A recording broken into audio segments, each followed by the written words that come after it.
جی جی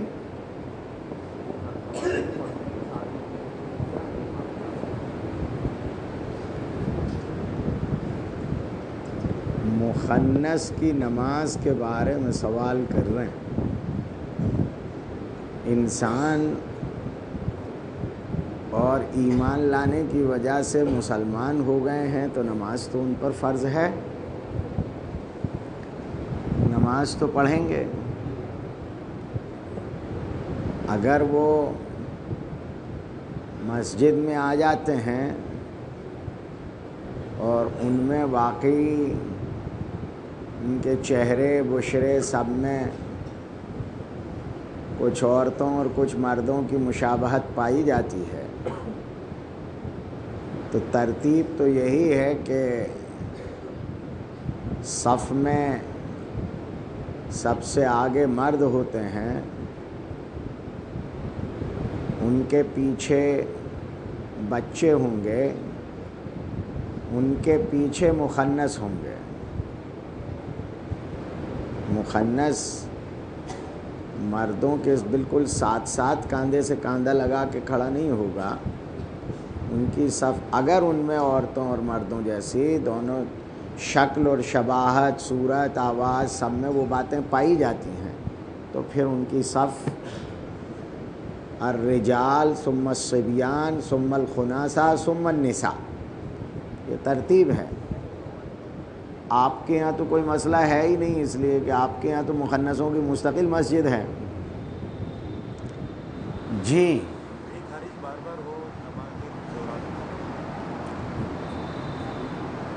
جو چیزیں وضو کو توڑ دیتی ہیں، اگر کسی کو ایسی بیماری ہو گئی کہ وہ تکلیف اسے بار بار ہو رہی، چاہے پیٹ سے گرمی کی وجہ سے ریح خارج ہو رہی ہو، یا پیشاب کے قطرات بار بار گر رہے ہوں، یا کسی زخم سے خون مسلسل بہہ رہا ہو، یا پیپ نکل رہی ہو، کوئی بھی ایسی شکل ہو جس کے ایک بار کرنے سے ہونے سے وضو ٹوٹ جاتا ہے، وہ شکل اگر بار بار پیش آ رہی اتنی کہ اتنا وقت نہیں مل رہا ہے کہ 4 رکعت نماز سکون سے وضو کر کے ادا کر لے، تو ایسا شخص معذور قرار دیا جاتا ہے، اور اس کے لیے حکم یہ ہے کہ وہ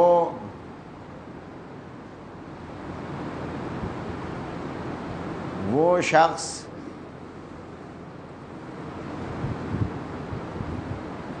پھر ایک نماز کے لیے ایک وضو کرے گا. اس وضو کے بعد اگر وہ تکلیف اسے بار بار جاری رہے تب بھی اس کی نماز ہو جائے گی. ہاں اگر کسی دوسری وجہ سے وضو ٹوٹا تو ٹوٹ جائے گا، لیکن وہی تکلیف اگر ہوتی رہے تب بھی اس کی نماز ہو جائے گی. ہر نماز کے لیے اسے وضو کرنا ہوگا. اب جب اس کی بیماری اچھی ہونے لگی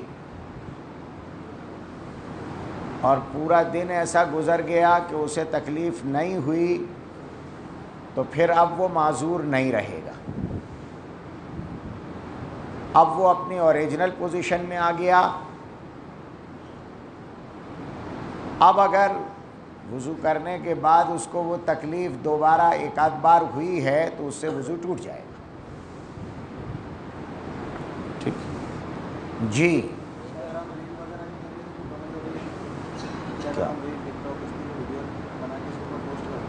کل اس پر گفتگو ہو چکی ہے.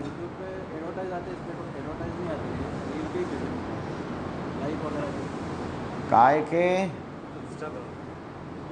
انسٹاگرام پر آپ ویڈیو بنا کر اپلوڈ کرتے ہیں تو کمپنی آپ کو پیسہ دیتی ہے، یہ کہہ رہے ہیں. یوٹیوب پر ان کا کہنا ہے پیسہ اس لیے ملتا ہے کہ آپ کے ویڈیو کے نیچے آپ کے ویڈیو کے ساتھ ایڈ چلتا ہے، ایڈورٹیزمنٹ سے کمپنی کو جو پیسہ وصول ہوتا ہے اس کا ایک حصہ کمپنی آپ کو دیتی ہے۔ یہ مسئلہ ہے یوٹیوب کا، درست ہے۔ اگر ایڈ صحیح ہے تو پیسہ صحیح ہے، ایڈ خراب ہے تو پیسہ خراب ہے، صاف ستھری بات ہے۔ لیکن انسٹاگرام پر ایڈ نہ ہونے کے باوجود بھی پیسہ دیا جاتا ہے، کیوں؟ وہ پیسہ کس وجہ سے دیتے ہیں آپ کو؟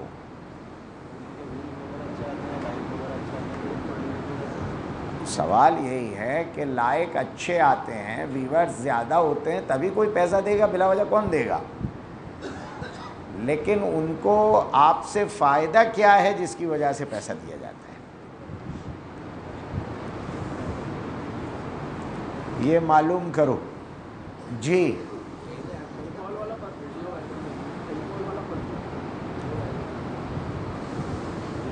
الکوہل والا پرفیوم، اصل میں الکوہل کی دو قسمیں ہیں۔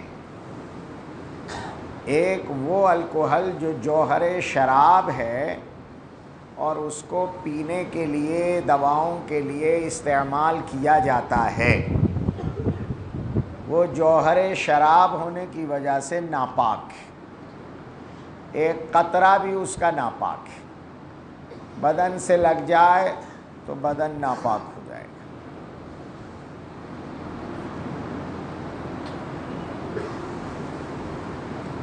یہ الکوہل کسی بھی چیز میں ہے، ناپاکی اپنی جگہ برقرار ہے۔ دوا میں جو اجازت ملی ہے وہ مجبوری کے درجے میں تداوی بالحرام کے تحت دی گئی ہے، وہ اپنی جگہ ہے۔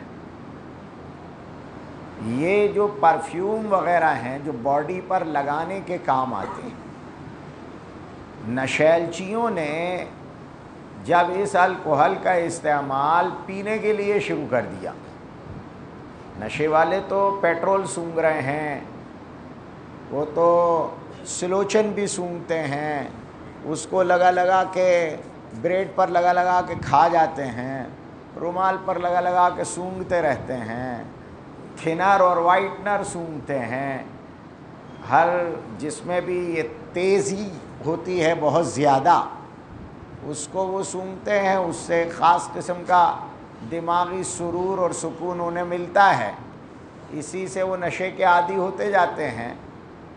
یہ وہ جو سوکھا نشہ ہے جو انسان کو بڑی ہلاکت کی طرف لے جاتا ہے، انہوں نے جب الکوہل کو بھی چاہے وہ کسی بھی فارم میں ہو اس کو پینے کے لیے استعمال کرنا شروع کر دیا، اسپرٹ آئی تو پینے کے لیے استعمال کرنا شروع کر دیا، انہوں نے یہ ان کو پرفیوم دیا گیا تھا لگانے کے لیے، وہ اسے بھی پی گئے۔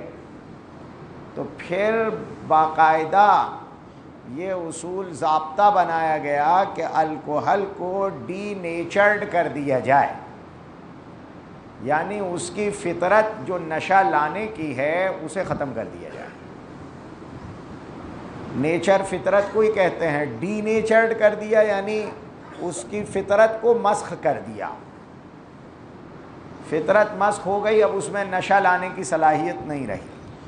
جیسے آپ کہتے ہیں شراب کو سرکہ بنا دیا، کیا ہوا کہ ڈی نیچرڈ کر دیا گیا، فطرت بدل دی گئی اس کی۔ جب اس میں نشہ لانے کی صلاحیت نہیں رہی تو وہ شراب نہیں بچی، اور شراب نہیں بچی تو ناپاک نہیں بچی۔ اب اگر پرفیوم میں ڈی نیچرڈ الکوہل ڈالا گیا ہے، ڈی نیٹ لکھا رہتا ہے اس پر، تو وہ پرفیوم لگانا غلط نہیں ہے، اس کو لگانے میں حرج نہیں۔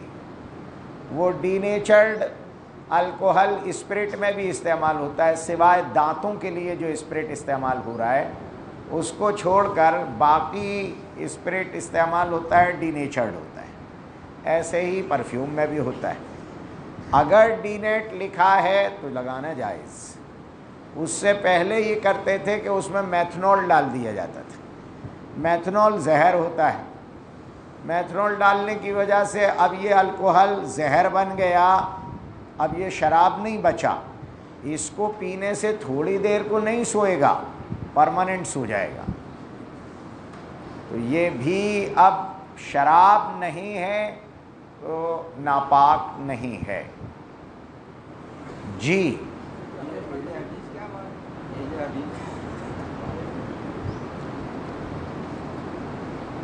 دنیا میں جو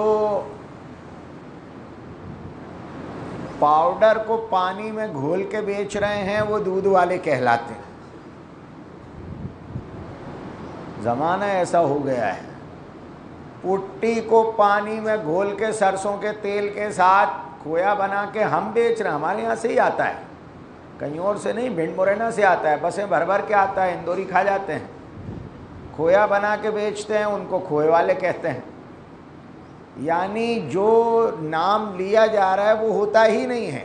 ہمارے یہاں اندور میں جتنے بھی تیلی ہیں سب لوہا بیچ رہے ہیں، لیکن وہ اپنے آپ کو تیلی کہہ رہے ہیں۔ تو یہی حال ہے کہ جو قرآن پر سرے سے عمل نہیں کرتے وہ اپنے آپ کو اہل قرآن کہہ رہے ہیں۔ جو احادیث طیبہ مبارکہ جو سنت ہیں اور معمول بہا ہیں، پوری امت ان پر عمل کرتی چلی آ رہی، ان پر عمل نہیں کرتے، انکار کرتے ہیں، ان کو اہل حدیث کہا جاتا ہے۔ یہ لوگوں کا حال ہو گیا ہے، جو لوگ اپنے بڑوں کو اور بزرگوں کو برا بھلا کہہ رہے ہیں ان کو سلفی کہا جا رہا ہے۔ سلف پرانے گزرے ہوئے، تو جو پرانوں کو ماننے والے، ان سے عقیدت رکھنے والے، ان سے محبت رکھنے والے، ان کی بات تسلیم کرنے والے ہوں گے وہ سلفی کہلائیں گے۔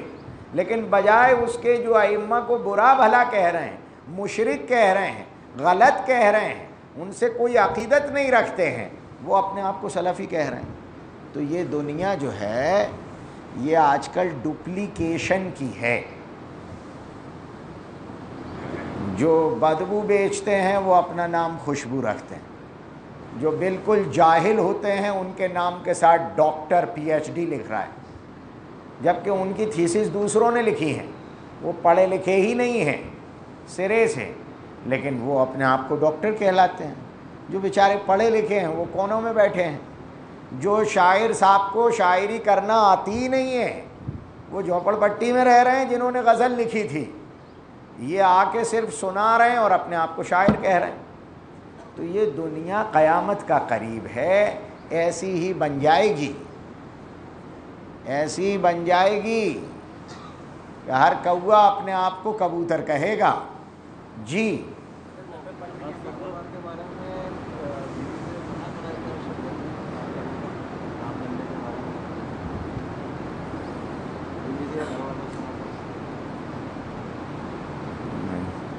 تمہیں گھر جانا ہے یا نہیں؟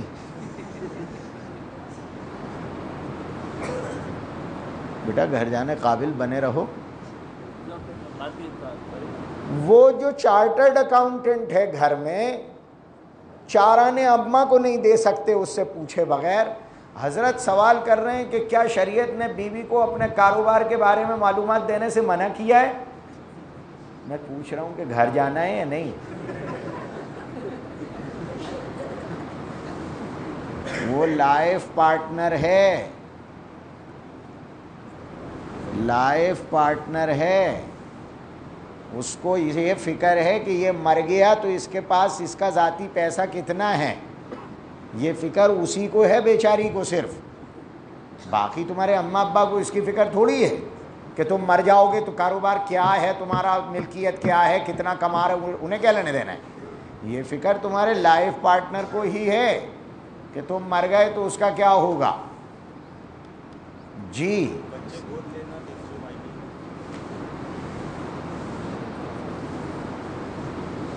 اسلام میں بچوں کو گود لینا ناجائز ہے۔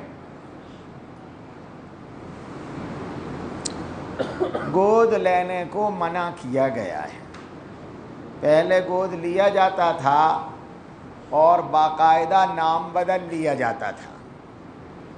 قربان جائیے ڈی این اے تو اب آیا، ڈی این اے ٹیسٹ اب ہونا شروع ہوا ہے، لیکن اسلام نے 1400 سال پہلے کہہ دیا تھا ادعوہم لآبائہم، ان کے ماں باپ کے نام سے ان کو پکارو، ان کے باپوں کے نام سے پکارا کرو ان بچوں کو۔ کسی کا بھی بچہ لے لیا اور اپن ابا بن گئے زبردستی، یہ ڈپلیکیٹ ابا مت بنو۔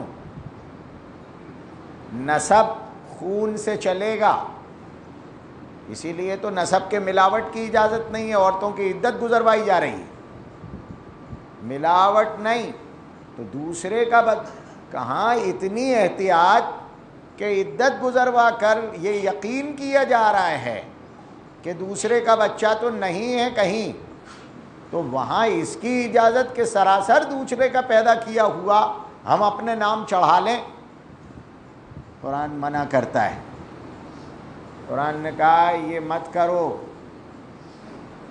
ماں باپ اگر زندہ ہیں، اللہ عز و جل ماں باپ کے دل میں اولاد کی خاص محبت ممتا عطا فرماتے ہیں جو دوسرے کو میسر نہیں آتی ہے، وہ اللہ تعالیٰ ماں باپ کو بھی عطا فرماتے ہیں، اور اولاد ناسمجھ ہونے کے باوجود بھی اولاد کے دل میں بھی یہ صفت عطا فرماتے ہیں کہ وہ اپنی ماں کی ممتا کو پہچانتے اور کھینچنے کی کوشش کرتی ہے۔ یہ سکستھ سینس ہے کہ بچہ روتا ہے تو اوریجنل ماں بلبلاتی ہے، بچہ روتا ہے تو اوریجنل ماں کے سینے میں دودھ آتا ہے، ڈپلیکیٹ کی میں نہیں۔ دو عورتیں ایک ساتھ بیٹھی ہیں، ایک کا بچہ ہے، دوسری کا بچہ یہاں نہیں ہے کہیں اور ہے، یہ بچہ جب بھوک سے روتا ہے تو دونوں میں سے اسی ماں کے سینے میں دودھ آتا ہے جس کے پیٹ سے یہ بچہ پیدا ہوا ہے۔ یہ سکستھ سینس ہے۔ بچہ کسی کے پاس بھی رہے گا، روئے گا، جائے گا وہ اپنی اوریجنل ماں کے پاس، یہ ممتا وہ پہچانتا ہے، یہ صفت اس میں رکھی ہے۔ آپ اس بچے کو پیدا ہوتے ہی دوسرے کو دے دیں گے، کسی اور کے حوالے کر دیں گے تو بچہ ہمیشہ کے لیے مرجھا جائے گا، اس کو اوریجنل ممتا نہیں ملے گی۔ اس لیے شریعت کہتی ہے کسی بھی صورت میں بچوں کو گود نہیں لیا جائے گا۔ ہاں ایسا ہوا ہے کہ کوئی ممتاز محل کسی جنگل میں پڑی مل گئیں، کسی پہاڑی پہ مل گئیں تو لے آؤ پال لو، ولی بن کر پالنا، والد بن کر نہیں۔ لاوارثوں کو پالنا یقیناً ثواب ہے، لیکن جن کے ماں باپ موجود ہیں اوریجنل ماں باپ سے چھین کر لے آنا اور خود ماں باپ بننے کی کوشش کرنا، یہ ایسا ہی ہے جیسے وہ پٹی میں سرسوں کا تیل ملا کے پانی میں گھول کے وہ کھویا بنا رہے ہیں آپ۔ یہ اولاد آپ کی نہیں بنے گی، نہ آپ اولاد کے بن سکتے ہیں نہ اولاد آپ کی بن سکتی ہے۔ میں سنایا کرتا ہوں، ایک مرتبہ ہم لوگ گجرات سے آ رہے تھے، سفر میں تھے والد صاحب کے ساتھ، تو پڑوس کی سیٹ پر ایک عورت ایک بچے کے ساتھ بیٹھی ہوئی تھی، وہ بچے کے ساتھ کھیل رہی تھی، اور جب بچہ اس کی مزاج کے خلاف کرتا تھا تو بہت زوردار تھپڑ اس کو مارتی تھی، وہ بلبلا جاتا تھا ایک دم، زور سے رونے بھی نہیں دیتی تھی اس کو، اور پھر تھوڑی دیر کے بعد پھر کھیلنے لگتی تھی اس سے، پھر بچہ کھیلتا تھا، تھوڑی دیر کے بعد مرضی کے خلاف کرتا تھا، پھر اسے تھپڑ مارتی تھی۔ والد صاحب مجھے کہنے لگے کہ یہ بچہ اس کا نہیں ہے، یہ گود لیا ہوا ہے۔ ہم لوگوں کو اطمینان نہیں ہوا کہ بابا ایسے ہی اندازے پہ کچھ بھی کہہ دیتے ہیں، معلومات کی تو پتہ لگا کہ واقعی وہ بچہ گود لیا ہوا تھا۔ اوریجنل ماں اتنی زور سے تھپڑ اپنے بچے کو کبھی نہیں مارے گی۔ بچہ ماں کے لیے تڑپتا ہے، ماں بچے کے لیے، اس لیے اوریجنل ماں باپ سے بچہ چھین کر خود ماں باپ بننے کی کوشش کرنا، یہ خلاف قرآن ہے، خلاف اسلام، اس کو منع کیا گیا ہے۔ جی وراثت کا حق بھی نہیں ہوتا ہے شرعی اعتبار سے، عدالتیں اپنی جگہ ان کو اپنے دائرے میں کام کرنے کا حق ہے، لیکن شریعت وراثت میں حق نہیں دلاتی۔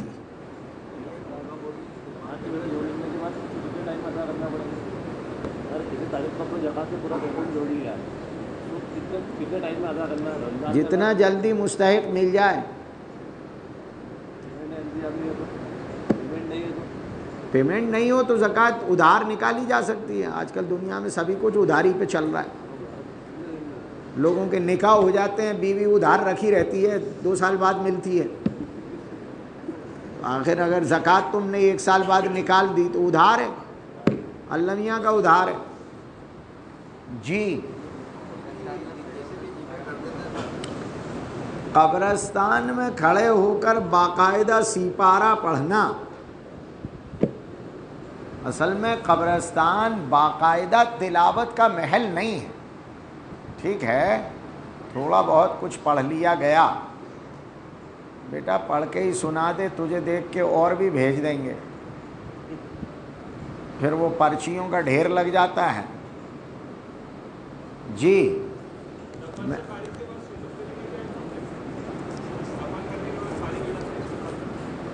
ایک طریقہ متعین نہیں ہے، نبی اکرم صلی اللہ علیہ وسلم سے مختلف اعمال مردے کو دفن کرنے کے بعد ثابت ہیں۔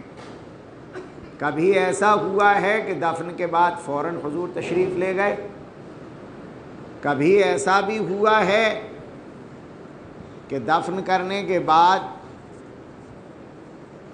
بہت دیر تک گردن جھکائے رکھی اور پھر دیر تک دعا فرمائی۔ ایسا بھی ہوا ہے کہ سورہ بقرہ کی ابتدائی اور انتہائی آیات پڑھی۔ ایسا بھی ہوا ہے کہ قبر پر انگلی رکھ کر دعا پڑھی گئی۔ ایسا بھی ہوا ہے کہ باقی سب لوگ چلے گئے، قریبی رشتہ دار تھوڑی دیر کھڑے رہے اور یہ کہا گیا کہ تمہارے بھائی کا سوال جواب ہو رہا ہے، اس میں آسانی کی دعا کرو۔ ایسا بھی ہوا کہ 40 قدم دور چلے گئے، پھر ٹھہر کر تھوڑی دیر دعا کی۔ مختلف باتیں ہیں، مختلف مقامات پر کوئی ایک چیز متعین نہیں ہے، لیکن ان میں سے کوئی بھی اگر کوئی کر رہا ہے تو اس کو ہم غلط نہیں کہیں گے۔ ہاں، جو ثابت ہی نہیں ہے وہ کر رہا ہے، تو جب ثابت اتنا سارا ہے تو پھر غیر ثابت کرنے کی ضرورت کیا ہے؟ جی،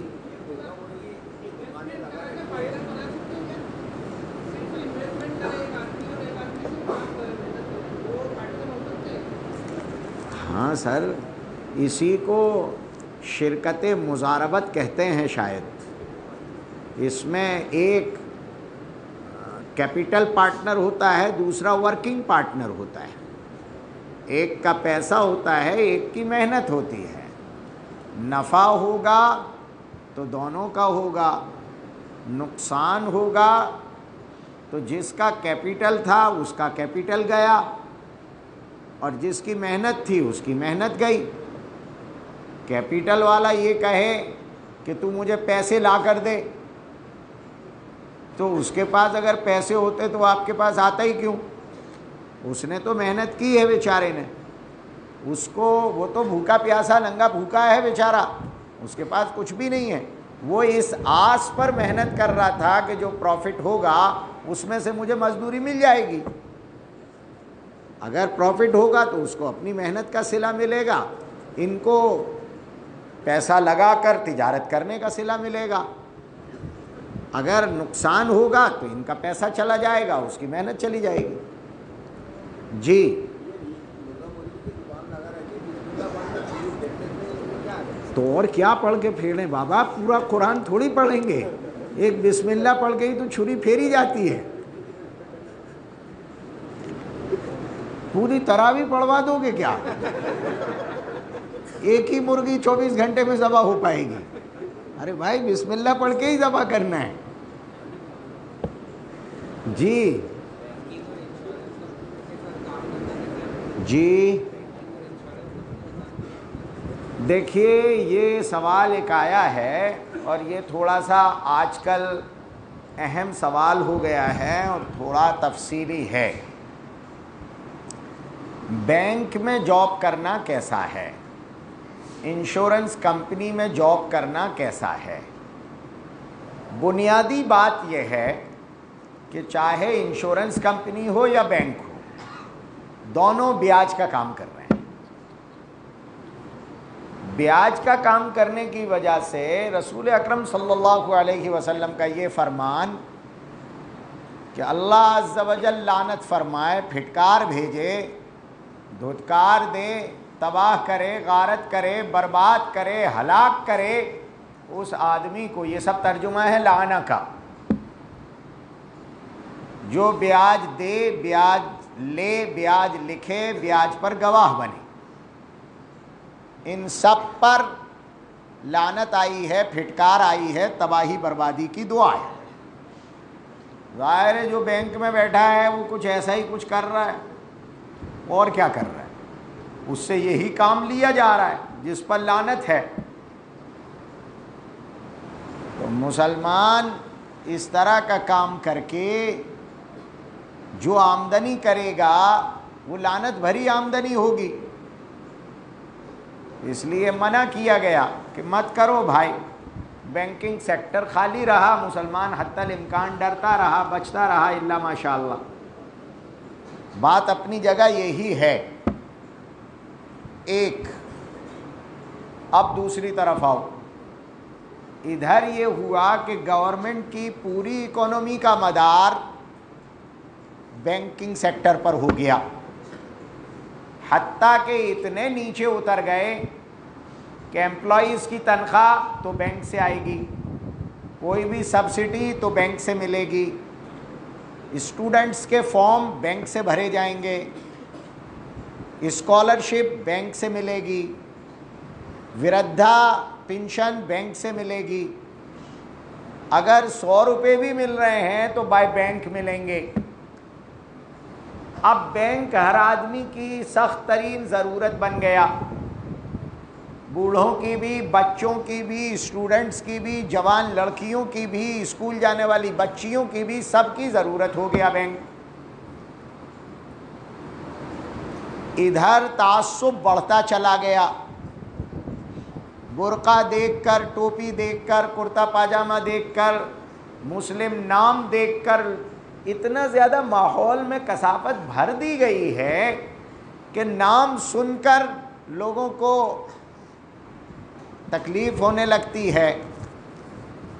اس حلیے میں اگر ایک دم بینک میں آدمی داخل ہو تو دھکے کھلائے جا رہے ہیں، اس کو بے وجہ بات بات پر ٹرخایا جا رہا ہے، پریشان کیا جا رہا ہے. ادھر ایک مشکل یہ ہو گئی کہ الٹریسی ہے قوم میں. دن بھر موبائل لیے پھریں گے، سالوں سال موبائلوں پہ گیم کھیلیں گے، پتہ کچھ نہیں ہے، قانون ایک نہیں معلوم، فارم بھرنا آتا نہیں ہے. اس اسکول میں پڑھیں گے جس میں امتحان کی کاپی بھی نہ لکھنا پڑے. ایسے اسکول میں ہمیں پاس ہونا ہے کہ مارک لسٹ پڑھنا بھی نہ آتی ہو، سرٹیفکیٹ میں جو اسپیلنگ لکھی ہے وہ بھی ہم نہ سمجھتے ہوں. حال ہمارا یہ ہے سماج اور معاشرے میں. اب ایسے لوگ بینک کی دنیا میں چلے جاتے ہیں، ابھی تک اس سیکٹر سے دور تھے، اب ایک دم جا رہے ہیں، تو وہاں کے راہ و رسم کو سمجھنا، وہاں کے قانون قاعدے جاننا، اور جو کرسی پر بیٹھا ہے اس کی آنکھوں میں آنکھیں ملا کر بات کرنا، اپنا کام نکلوانا، یہ مشکل ہو رہا ہے. ایک طرف تو قانون نہ جاننے اور بغیر پڑھے لکھے ہونے کی وجہ سے ان سے کہو باکس میں چیک ڈال دو، وہ کہتے ہیں اچھا اتنا مہنگا چیک ہم اس میں کیسے ڈال دیں گے؟ اللہ بھائی اسی میں ڈالا جائے گا، اور کہاں افغانستان میں ڈالنے جائے گا. لیکن انہیں کچھ مطلب نہیں ہے، وہ کہہ رہے ہیں 3 لاکھ کا چیک ہے ہم اس میں کیسے ڈال دیں؟ پتہ کچھ ہے نہیں. کورس کی کتابوں میں بھی کہیں یہ نہیں پڑھایا جاتا. روزانہ اخبار اتنے غور سے پڑھیں گے جیسے ابھی پارلیمنٹ میں تقریر کرنے جانے والے ہوں، لیکن قانون قاعدہ کوئی نہیں جانتا نہ پڑھتا. اب ایسے لوگ مرد عورت وہاں جاتے ہیں، دھکے کھاتے ہیں، پریشان ہوتے ہیں، ان کو دھکے کھلائے جاتے ہیں، ان کو جو سرکاری مراعات ہیں وہ نہیں مل پاتی، بچیوں کے فارم وقت پر نہیں بھر پا رہے ہیں. یہ شکایتیں اب روزانہ کی ہو گئی ہیں، ایک دن کی نہیں بچی. اب یہ تعصب ابلنے لگا ہے اور یہ پریشانیاں پیش آ رہی ہیں. اگر وہاں ہماری نمائندگی نہیں رہے گی، ہمارا کوئی آدمی اندر نہیں ہوگا، تو یہ بوڑھی عورتوں کا، یہ جوان بچیوں کا، یہ بچوں کا، یہ ہمارے بوڑھے بڑوں کا، یہ بغیر پڑھے لکھے لوگوں کا کام کیسے ہوگا؟ یہ دشواری اب آنے لگی ہے. یہ پریکٹیکل دنیا میں جب پہنچو تو ان حالات کا سامنا کرنا پڑ رہا ہے. ان حالات میں خدا سے ڈرنے والے، احتیاط کرنے والے لوگوں کو اجازت دینی پڑے گی کہ کچھ لوگ بینکوں میں نوکری کریں، اس نیت سے کریں کہ پوری اکانومی اور پورا فائنینشیل سسٹم چونکہ بینک کے تھرو چل رہا ہے، تو قوم پر تعصب کی وجہ سے ہونے والی زیادتیوں سے بچانے کے لیے ہم سروس کر رہے ہیں، چاہے وہ اپنی قوم پر ہو یا بغیر پڑھے لکھے جتنے بھی شوشت قومیں ہیں جن کا استحصال ہو رہا ہے، ان سب کو ان کی ضرورت پوری کرنے، ان کا حق دینے کے لیے ہم جاب کرتے ہیں. اس نیت سے ہم کام کریں گے. ہاں، یہ تنخواہ حلال ہوگی یا نہیں اس کو سمجھیں غلط، سیوا کے لیے جائیں، سمجھیں غلط، جو بنیاد ہے وہ ختم نہیں ہوگی. کوشش اس کی کریں کہ ہر مہینے کے شروع میں کسی غیر مسلم سے جتنی تنخواہ ہے اتنے پیسے ادھار لے لیا کریں، اور اپنی جب تنخواہ آیا کرے تو اس کو قرضہ ادا کرنے میں ادھر دے دیا کریں. یہ مولانا لوگ سمجھیں گے کہ اس ہیلے سے کتنی پاکی آ جائے گی. یہ ایک راستہ ہے، لیکن پیسے کسی غیر مسلم سے لیں، ہر مہینے کا نظام بنا لیں گے کہ 2 دن بعد آپ ادا کر ہی دیتے ہیں، تو اس کو بھی دینے میں مذائقہ نہیں ہے. تھوڑا بہت آگے پیچھے ہوگا تو بیچ میں کوئی سامان رکھ لیں گے، کسی ایسے تاجر سے لے لیں گے جس کے یہاں سے ہم سامان خریدتے ہیں، ایسے سے لے سکتے ہیں. یہ طریقہ اپنایا جا سکتا ہے، لیکن آج یہ ایک ضرورت ہو گئی ہے. جیسے کہ آج تک ہمارے سارے علماء یہ فتویٰ دیتے آئے ہیں کہ بینک کے لیے اپنی عمارت ہم کرائے پر نہیں دیں گے. بینک اپنی عمارت خریدتا تو ہے ہی نہیں، اس لیے کہ وہ انویسٹمنٹ تو کرے گا ہی نہیں، وہ تو بیاج پہ چلائے گا، صرف نان رسکی بزنس کرتا ہے وہ. اس لیے دیکھا ہوگا بڑے سے بڑا بینک ہو، کتنی بھی بڑی عمارت ہو، کرائے پر ہوگی. بینک کو کرائے پر عمارت دینا منع، جیسے شراب خانے کے لیے دینا منع، چکلا بازار والوں کے لیے دینا منع، جوئے کے اڈے والوں کے لیے دینا منع، ویسے ہی بیاج والوں کے لیے دینا منع، چونکہ یہ سب حرام ایک گریڈ کے ہیں. آج تک ہمارے علماء یہ فتویٰ دے رہے ہیں اور دینا ہوگا، دینا چاہیے. حرام کبھی بھی حلال نہیں ہو جاتا. لیکن آج کچھ مسائل بڑے پیدا ہو گئے ہیں. ملک کے اندرون میں ایک ہجرت شروع ہوئی ہے، شروع کیا اب تو خاتمے پر آ گئی ہے. اس ماحول کی خرابی نے غیر مسلم ایک طرف کر دیے، مسلمان ایک طرف کر دیے. ہر شہروں میں قومی اعتبار سے آبادیاں بن گئیں. اب ایک آبادی ہے 1.5 لاکھ مسلمانوں کی. آپ نے کہا کوئی بھی مسلمان بینک کے لیے عمارت کرائے پر نہیں دے گا، تو آپ کے پورے ایریے میں تو بینک ہے ہی نہیں. اب آپ کی عورتوں کو، آپ کی بیواؤں کو، آپ کی مطلقاؤں کو، آپ کی جوان بیٹیوں کو غیر مسلم محلے میں جانا ہوگا بینک کے لیے. اے ٹی ایم لگا ہے، آپ نے کہا ہم نہیں لگانے دیں گے، تو اے ٹی ایم سے پیسے نکالنے کے لیے ان سب کو جانا پڑے گا، صبح میں، رات میں، دن میں، شام میں. کہاں؟ غیر مسلم محلے میں. آج کے حالات میں یہ کتنا درست ہوگا اور کتنا خطرناک، یہ سب سمجھ سکتے ہیں. ان حالات میں جب کہ جان، مال، عزت، آبرو سب کے سب خطرے میں پڑ جائیں اور فائنینشیل سسٹم پورا کا پورا اس کے وایا چل رہا ہے، اس لیے اس کے بغیر چارہ ہے نہیں، تو ہمیں مجبوری میں اب بینکوں کی اجازت اپنے محلوں میں، اپنی بستیوں میں دینی پڑے گی۔ یہ مجبوری ہو گئی ہے، اگر نہیں دیں گے تو جانوں تک کے لالے پڑ جائیں گے۔ دنگا ہوا، فساد ہوا، آپ کے یہاں کرفیو لگا دیا گیا، باہر کھلا ہے، اب آپ باہر جا نہیں سکتے، بینک اندر ہے نہیں،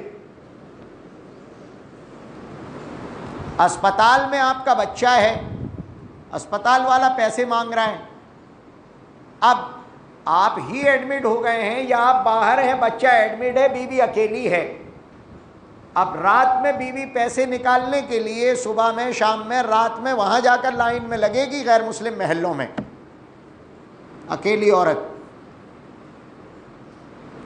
یہ بہت پرخطر ماحول بنتا جا رہا ہے، ان حالات میں غور کرنا ہوگا اور اجازتیں دینی ہوں گی، کمانے کے لیے نہیں، امت کی جان اور عزت بچانے کے لیے، مال کی حفاظت۔ جب اے ٹی ایم سے نکلتے اچھوں کی لوٹ مار ہو رہی ہے، ایسے حالات میں ہم دوسرے محلے میں اپنی بچیوں کو کیسے بھیج دیں گے؟ بڑے مسائل کھڑے ہو سکتے ہیں۔ ایسے حالات میں ہمیں سوچنا ہوگا۔ یہی حال ہے انشورنس کمپنی کا۔ ابھی ایک ایکسیڈنٹ ہوا تھا، میں نے شاید اس سے پہلے سنایا ہو،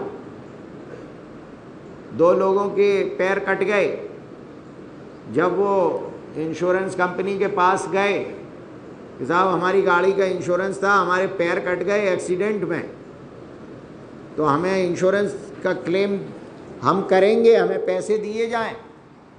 تو کمپنی والوں نے کہا کہ جس دکان والے نے آپ کا انشورنس کیا تھا، اس نے جو چیک ہمارے یہاں لگایا تھا وہ تو باؤنس ہو گیا، تو آپ کا پیسہ تو ہمارے یہاں جمع ہوا ہی نہیں ہے، تو آج آپ مانگنے کہاں سے آئے ہیں؟ کچھ نہیں ملنے والا آپ کو، جاؤ گھر، اب کیس لڑو۔ اگر انشورنس کمپنی میں آپ کی قوم کا کوئی بھی نہیں ہوگا تو آپ کے ساتھ کتنا شوشن ہوگا، یہ روزانہ کے حالات بتلاتے ہیں۔ میں نہیں کہتا 100% لوگ خراب ہو گئے، نعوذ باللہ، اس طرح کا کوئی بیان میں نہیں دے رہا ہوں، نہ میں تعصب کی اور قومواد کی بات کر رہا ہوں۔ آج کے زمانے میں سہولت بہم پہنچانے کے لیے اگر آپ کا آدمی اندر موجود ہے تو جو سپورٹر بنے گا، کیا دوسروں سے ایسی امید ہم رکھ سکتے ہیں؟ ہر جگہ ماحول میں گھلے ہوئے زہر کی وجہ سے یہ توقعات مشکل ہو گئی ہیں۔ ان حالات میں ہمیں اجازت دینی پڑے گی کہ کچھ لوگ انشورنس کمپنی میں رہیں، جہاں گاڑیوں کا انشورنس ہو رہا ہے، جہاں ہیلتھ کا انشورنس ہو رہا ہے، جہاں مکانات کا اور کاروبار کا انشورنس ہو رہا ہے، تاکہ وہ ہمارے ڈاکیومنٹس کی کارروائی پوری کر دیں اور ہمیں اس کا یقین رہے۔ ہاں، ان کی تنخواہ حلال ہوگی یا نہیں، اس کا میں نے فلٹر کرنے کا راستہ بتا دیا۔ جی اللہ، ایک ساتھ 8-10 لوگ اکٹھے سوال داغتے ہو یا میزائل داغتے ہو؟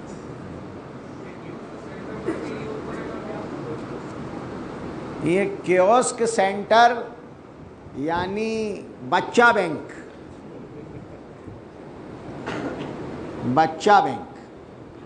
آپ کی بوڑھی عورتیں، آپ کی بچیاں جو اکاؤنٹ کھولنا چاہتے ہیں وہ بینک میں وہاں جا کر لگیں گے،